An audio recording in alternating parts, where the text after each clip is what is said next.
percaya janjimu ajaib terukir dalam kehidupanku. Ku berserah di dalam kesempatan sore hari ini. Sejenak kita akan beri waktu yang terbaik kita kepada Tuhan untuk kita sama-sama mendengarkan firman Tuhan di kesempatan sore ini. Saya mengajak kita membuka firman Tuhan dari Injil Matius pasal 11 ayatnya yang ke-27 dan ayatnya yang ke-28. Injil Matius pasal yang ke-11 ayat 27 hingga sampai pada ayatnya yang ke-28.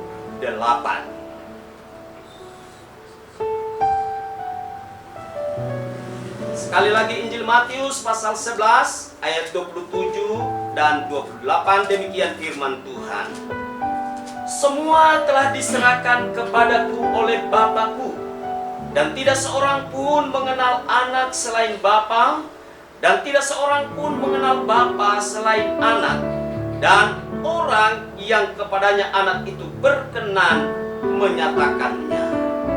Marilah kepadaku semua yang letih lesu dan berbeban berat, aku akan memberi kelegaan kepadamu.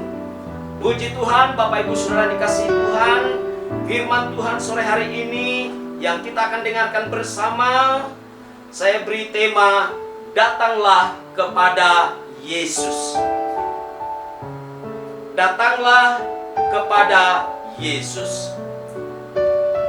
Yesus dalam konteks pembacaan kita sore hari ini memanggil setiap umat manusia. Dan umat manusia yang dipanggil oleh Yesus adalah mereka yang pertama, letih lesu. Letih sama dengan lelah sekali atau capek sekali, ya. Lesu tidak bertenaga dan tidak berdaya. Jadi orang-orang yang merasa capek sekali atau tidak berdaya, semuanya dipanggil oleh Yesus Kristus untuk boleh datang kepadanya. Lalu kemudian yang kedua, mereka yang dipanggil oleh Yesus untuk datang kepadanya adalah mereka yang berbeban berat, atau mereka yang memiliki pikulan yang berat atau tanggungan yang berat. Saya yakin bahwa semua kita umat Tuhan boleh memiliki beban yang berat, memiliki pergumulan hidup yang berat masing-masing. Apalagi di masa-masa seperti sekarang ini, tidak terasa sudah 2 bulan lebih, ya, kita boleh berada di rumah masing-masing. Kita boleh melakukan kegiatan. Mereka yang masih punya pekerjaan diharapkan untuk dilakukan di rumah masing-masing. Dan kemudian kita semua disuruh untuk tinggal di rumah. Sekalipun mungkin kita tidak punya pekerjaan, ketika kita tinggal di rumah, tentu hal ini juga akan menjadi satu beban yang berat dalam kehidupan kita. Ketika kita berdiam diri di rumah, tidak melakukan sesuatu, ini juga merupakan hal yang bisa membuat kita jadi lelah, jadi letih lesu di dalam kehidupan ini. Nah, saudara-saudara, dalam situasi seperti sekarang ini, saya yakin bahwa semua strata sosial manusia, baik itu dari mulai strata yang terendah sampai kepada strata sosial yang tertinggi, merasakan yang namanya letih lesu, merasakan adanya beban yang berat dalam kehidupannya. Nah, bersyukurlah kita sebagai umat Tuhan, di mana kita boleh mendengarkan sore hari ini undangan Yesus Kristus atau panggilan dari Yesus Kristus kepada kita semua, supaya setiap umat Tuhan yang merasa diri letih lesu, yang punya beban berat dalam kehidupannya, yang menyebabkan orang tersebut capek sekali, lelah sekali, dan mungkin tidak lagi punya daya, tidak lagi punya tenaga. Semuanya kita di sore hari ini diundang atau diminta oleh Yesus Kristus untuk kita datang kepadanya. Nah, yang menjadi pertanyaan, mengapa kita harus datang kepada Yesus? Kenapa tidak kepada yang lain? Atau orang-orang yang mungkin kita anggap mereka adalah kuat, orang-orang yang berpengaruh, orang-orang yang punya jabatan dan lain sebagainya. Saudara, tentu kalau kita mau datang kepada manusia dan mengandalkan manusia, maka dapat dipastikan kita tidak akan bisa mendapatkan apa yang kita harapkan di dalam kehidupan ini. Mungkin 1-2 kali orang yang kita anggap kuat itu bisa menolong kita. Tetapi untuk seterusnya tentu tidak ada jaminan bahwa kita akan terus-menerus mendapatkan pertolongan dari orang-orang yang kita anggap kuat, yang kita anggap bisa memberikan pertolongan dalam kehidupan kita. Tetapi kalau kita datang kepada Yesus, saudara-saudara, dikatakan pada ayatnya yang ke-27 bahwa sesungguhnya kita datang kepada Yesus Kristus karena alasan yang pertama, Yesus adalah pribadi yang berkuasa. Di ayat yang ke-27 jelas kita boleh lihat di sana, di mana Yesus berkata, "Kepadaku telah diberikan segala kuasa di sorga dan di bumi." Maka dari itu, saudara, karena Yesus itu adalah pribadi yang telah diberikan oleh Bapa kuasa, baik di surga maupun di bumi, itu artinya bahwa Yesus memiliki kuasa penuh untuk memberikan pertolongan kepada setiap umat Tuhan yang mau datang kepadanya, membawa segala beban permasalahan kehidupan yang ia alami di dalam kehidupannya.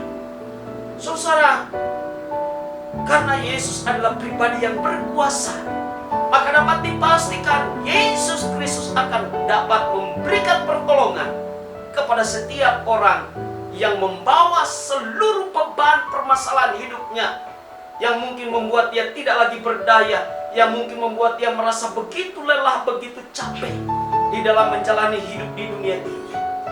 Saudara, pasti Tuhan bisa memberikan pertolongan kepada setiap orang yang datang kepadanya.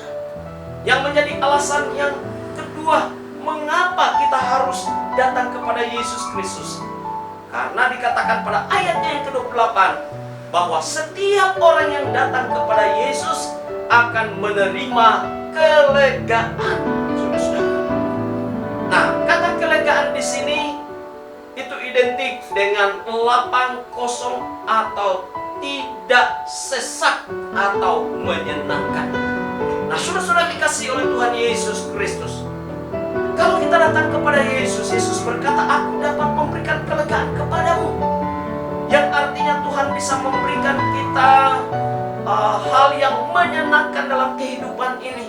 Yang tadinya kita merasa sesak nafas akibat karena ditimpa oleh berbagai macam beban yang berat, maka Tuhan akan bisa memberikan kita kelapangan, ya. Tuhan akan memberikan kita kekosongan, artinya semua beban itu diangkat oleh Tuhan, semua permasalahan itu diangkat oleh Tuhan, sehingga kita bisa dapat menikmati hidup yang menyenangkan. Nah, saudara, inilah yang akan diterima oleh setiap orang apabila ia datang kepada Yesus Kristus. Jadi jelas bahwa ada dua alasan mengapa kita harus memilih datang kepada Yesus Kristus. Yang pertama tadi, karena Yesus itu adalah pribadi yang berkuasa. Kepada Yesus sudah diberikan oleh Bapa kuasa penuh baik di surga maupun di bawah atau di bumi ini, ya. Dan yang kedua, bahwa setiap orang yang datang kepada Yesus, maka Yesus akan memberikan kelegaan kepadanya. Tuhan akan mengangkat semua permasalahan di dalam kehidupannya dan memberi dia kelegaan. Nah, saudara-saudara, di dalam firman Tuhan kita boleh melihat sebetulnya banyak contoh-contoh orang yang datang kepada Yesus Kristus. Dan orang-orang tersebut adalah orang-orang yang punya beban, punya masalah yang begitu berat di dalam kehidupannya.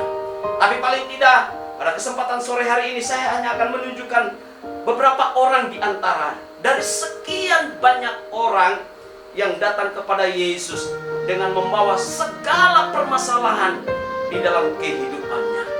Dan kiranya orang-orang ini mungkin bisa jadi mewakili kehidupan kita sebagai umat Tuhan yang ada pada kesempatan sore hari ini. Yang pertama kita boleh melihat ada seorang perwira di Kapernaum.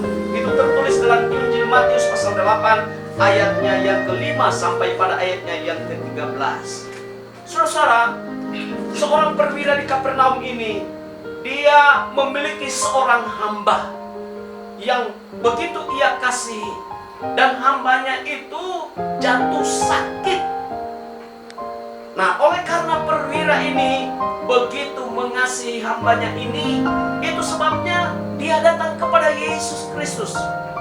Dan saya percaya perwira di Kapernaum ini sudah mengerti sebelumnya bahwa sesungguhnya Yesus Kristus itu adalah pribadi yang berkuasa. Maka dari itu perwira di Kapernaum ini ketika hambanya sakit, dia tidak lari ke rumah sakit, dia tidak lari ke dokter, ya. Sekalipun juga tidak salah kalau seseorang itu sakit, dia pergi ke dokter, dia pergi ke perawat, ya, untuk bisa membawa pergumulan atau permasalahan hidupnya yang sedang sakit itu. Tapi perwira di Kapernaum ini dia datang kepada Yesus Kristus.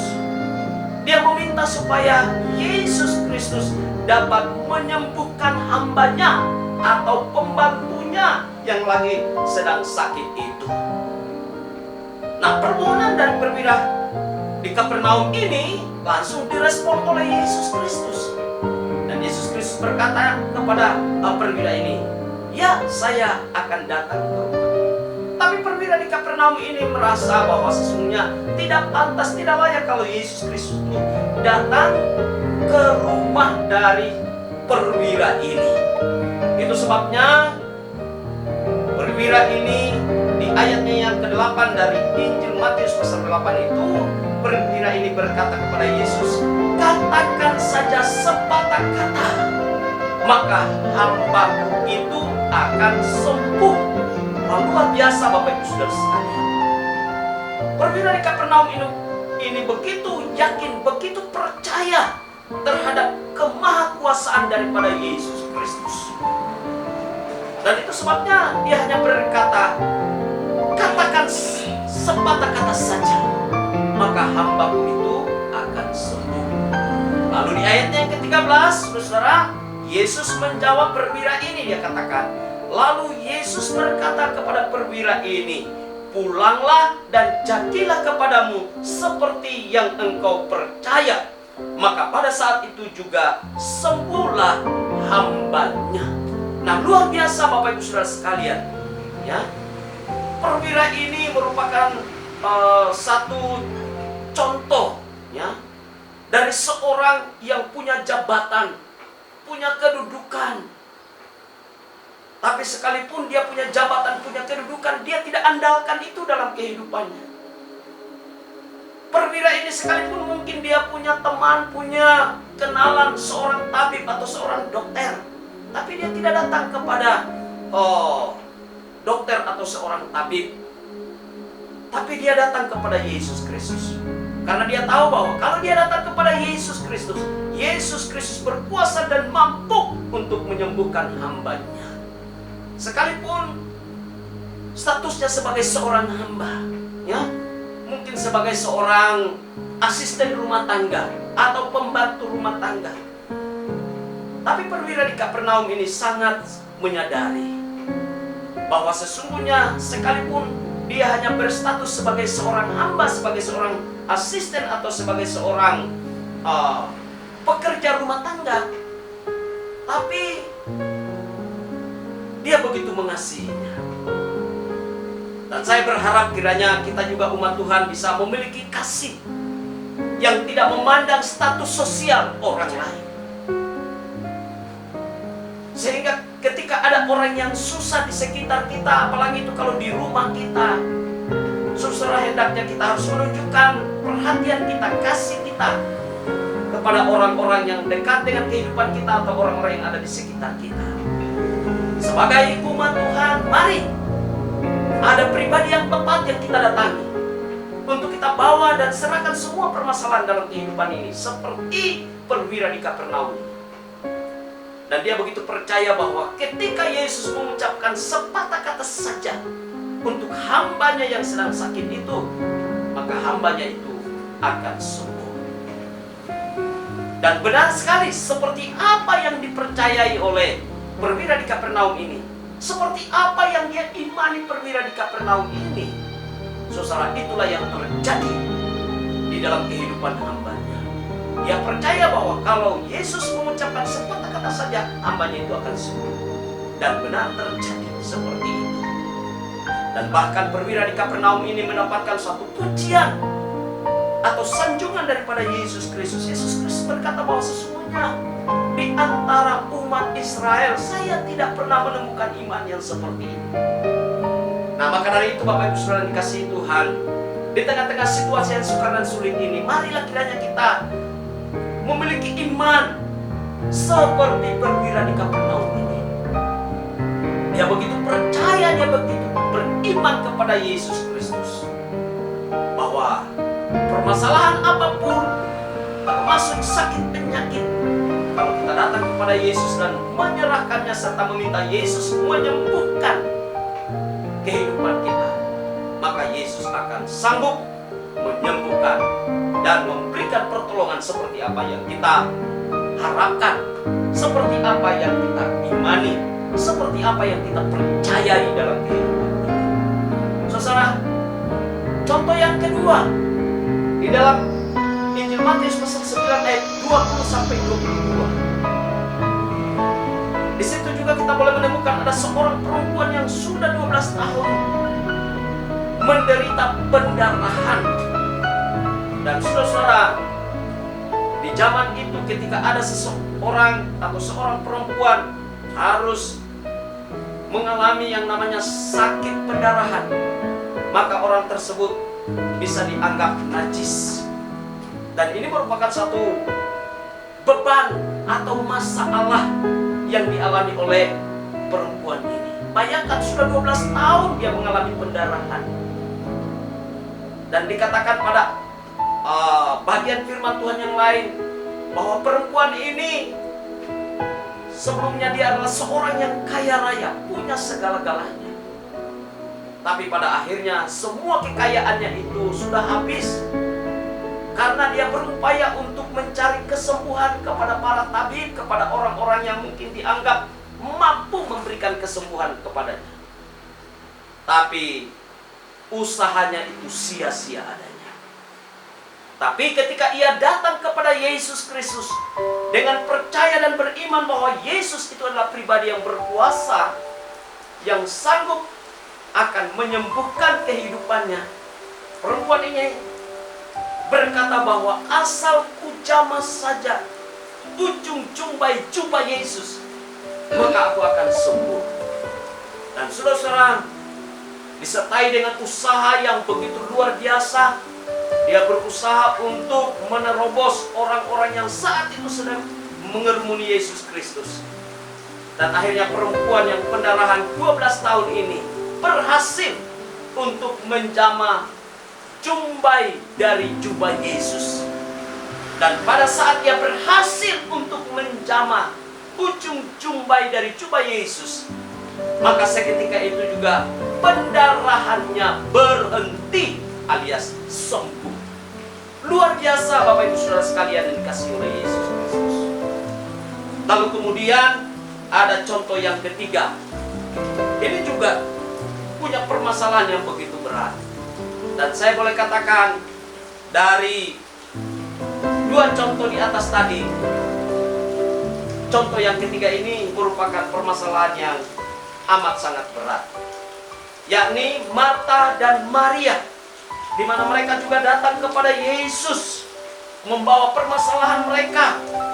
Di dalam Injil Yohanes pasal yang ke-11 ayat 1 sampai pada ayat yang ke-44, di sana kita boleh membaca cerita itu, di mana Marta Maria mereka datang untuk menyampaikan kepada Yesus Kristus bahwa saudara mereka Lazarus yang mereka begitu kasihi dan yang juga dikasihi oleh Yesus Kristus telah mati atau meninggal dunia, dan sudah 4 hari sehingga Lazarus itu sudah dikubur. Tapi ketika Marta dan Maria mendengar bahwa Yesus Kristus lagi sedang dalam perjalanan untuk menuju ke kampung mereka, akhirnya kedua orang ini mereka langsung keluar rumah dan berusaha untuk menjemput Yesus yang saat itu lagi sedang dalam perjalanan menuju ke Betania atau tempat di mana Marta dan Maria tinggal. Dan di tengah perjalanan akhirnya Marta Maria mereka bertemu dengan Yesus, dan mereka menyampaikan pergumulan mereka, masalah mereka. Saudara, Lazarus adalah saudara mereka, seorang laki-laki yang tentunya bisa jadi bahwa Marta Maria telah menyandarkan sepenuhnya kehidupan mereka kepada saudara mereka yang laki-laki ini. Tapi pada akhirnya yang menjadi sandaran hidup Marta Maria justru meninggal dunia atau mati. Maka bisa dipastikan hilanglah seluruh harapan daripada Marta dan Maria. Tapi ketika permasalahan yang berat ini mereka bawa kepada Yesus dan mereka ceritakan kepada Yesus Kristus, Yesus Kristus memberi respon begitu baik, begitu positif terhadap keluhan daripada Marta dan Maria. Akhirnya Yesus datang, dan dia boleh datang menemui kubur daripada si Lazarus itu. Maria Marta berkata, Tuhan, itu sudah pasti berbau, karena sudah 4 hari ia meninggal dunia dan sudah dikuburkan. Sudah pasti berbau, bisa jadi tubuhnya secara fisik mungkin sudah hancur karena sudah 4 hari Lazarus mati atau meninggal dunia. Tapi saudara-saudara, Yesus yang penuh kuasa, tidak ada perkara yang mustahil bagi Yesus Kristus. Yesus Kristus memerintahkan agar batu penutup kubur daripada Lazarus itu dibuka. Dan akhirnya Yesus berkata kepada Lazarus agar Lazarus keluar dari kubur tersebut. Dan akhirnya dalam cerita itu kita boleh melihat Lazarus bangkit. Lazarus hidup sekalipun sudah 4 hari mati dan sudah dikuburkan. Tapi oleh karena Yesus itu adalah pribadi yang berkuasa, maka Lazarus yang sudah mati 4 hari itu bangkit dari kubur. Dan tentu hal ini membuat Marta dan Maria menerima kelegaan yang daripada Tuhan. Saudara-saudara dikasihi oleh Tuhan Yesus Kristus, saya percaya bahwa apa yang dialami oleh Marta dan Maria ini merupakan satu permasalahan yang jauh lebih berat jika dibandingkan permasalahan dari perwira di Kapernaum ataupun perempuan yang sudah pendarahan selama 12 tahun lamanya. Tapi paling tidak ini semua merupakan contoh-contoh permasalahan yang bisa jadi juga kita alami di dalam kehidupan kita. Amat terlebih di tengah-tengah situasi yang sukar dan sulit ini, Bapak Ibu Saudara sekalian. Sedangkan kita tidak lagi sementara berada di situasi seperti sekarang ini saja. Di hari-hari yang lalu, bulan-bulan yang lalu, di tahun-tahun yang lalu, toh juga kita mengalami permasalahan yang berat dalam hidup ini. Apalagi seperti sekarang.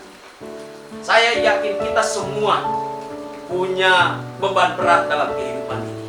Kita semua merasa letih lesu untuk menghadapi situasi kondisi yang seperti sekarang. Tidak hanya saudara sebagai jemaat, kami juga sebagai hamba-hamba Tuhan, ya, punya pergumulan yang yang berat tentang kehidupan kita. Tetapi biarlah kiranya pada kesempatan sore hari ini, dengan melihat ketiga contoh tadi, mari sebagai umat Tuhan, tidak ada alamat yang tepat yang kita bisa datangi selain daripada Yesus Kristus saja. Kita bawa semua permasalahan hidup kita kepada Yesus Kristus. Mungkin saat sekarang ini kita sedang bergumul tentang kehidupan perekonomian kita. Mungkin kita sedang bergumul sebagai orang tua untuk pendidikan daripada anak-anak kita, masa depan daripada anak-anak kita. Mungkin kita lagi sedang bergumul untuk pekerjaan kita masing-masing. Atau mungkin kita juga sedang bergumul mengenai pelayanan yang kita harus lakukan dalam kehidupan kita. Saudara-saudara dikasihi oleh Tuhan Yesus Kristus. Dan tentu masih banyak pergumulan-pergumulan atau masalah-masalah yang lain yang menjadi beban dalam kehidupan kita, yang saat ini mungkin rasanya begitu berat, yang membuat kita sepertinya tidak lagi percaya dalam kehidupan ini. Saudara, mari kita datang bawa semua itu kepada Yesus Kristus. Kita percaya bahwa semua beban berat yang membuat kehidupan kita rasanya letih lesu dan begitu beban berat, kalau itu kita bawa kepada Yesus, maka Yesus yang berkuasa di surga dan di bumi, dan bagi Yesus tidak ada perkara yang mustahil, maka dapat dipastikan semua beban permasalahan itu akan dapat diangkat dan diselesaikan oleh Yesus Kristus. Kalau beban atau pikulan yang paling berat yang sementara digumuli dan dihadapi oleh manusia, yaitu dosa, telah diangkat dan diselesaikan oleh Yesus Kristus ketika Yesus naik di salib di Bukit Golgota. Di sana Yesus berkata, "Sudah selesai." Saudara-saudara, permasalahan beban dosa itu merupakan beban yang paling berat dari setiap kehidupan kita umat manusia, dan tidak bisa diselesaikan dengan jabatan kekayaan atau kekuasaan yang dimiliki oleh manusia. Yang dapat menyelesaikan itu hanyalah Yesus satu-satunya. Kalau beban yang berat yakni dosa ini telah diselesaikan oleh Yesus Kristus di Bukit Golgota, di kayu salib, maka kita percaya dan yakin bahwa beban-beban kehidupan kita yang lainnya itu pasti dapat diselesaikan oleh Yesus Kristus. Yang paling penting di sini, sebagai umat Tuhan, mari kita percaya, mari kita beriman kepada Yesus Kristus, bahwa sesungguhnya hanya Yesus Kristuslah yang mampu menyelesaikan setiap permasalahan di dalam kehidupan kita. Saya tidak tahu apa yang saudara sedang gumuli saat sekarang ini. Saya tidak mengerti beban hidup apa yang mungkin saudara sedang pikul saat ini, yang seolah-olah membuat saudara merasa capek, lelah, dan mungkin saudara merasa, "Tuhan, saya sudah tidak berdaya untuk menghadapi pergumulan hidup ini." Saudara-saudara, pada kesempatan sore hari ini, kalau kita datang kepada Yesus Kristus, Yesus yang memanggil kita, Yesus yang mengundang kita sore hari ini, datanglah kepada kata Yesus. Semua orang yang letih lesu, semua orang yang punya beban berat, Yesus Kristus akan memberikan kelegaan. Sebab Dia adalah satu-satunya pribadi yang memiliki kuasa di surga dan di bumi. Bagi Yesus tidak ada perkara yang mustahil. Orang yang mati sekalipun bisa dibangkitkan oleh Yesus Kristus. Apatah lagi permasalahan hidup saudara, sehingga saudara merasa lega, saudara mungkin merasa senang, merasa kosong dalam kehidupan ini. Artinya tidak ada beban lagi yang menghimpit atau menindis hidup saudara, sehingga saudara sungguh-sungguh bisa menikmati sukacita, damai sejahtera, kelegaan yang sepenuhnya datang dari Tuhan Yesus Kristus. Kiranya firman Tuhan sore hari ini memberikan kekuatan kepada kita semua di tengah-tengah situasi yang sedang dan seluruh dunia. Pakai permasalahan berserah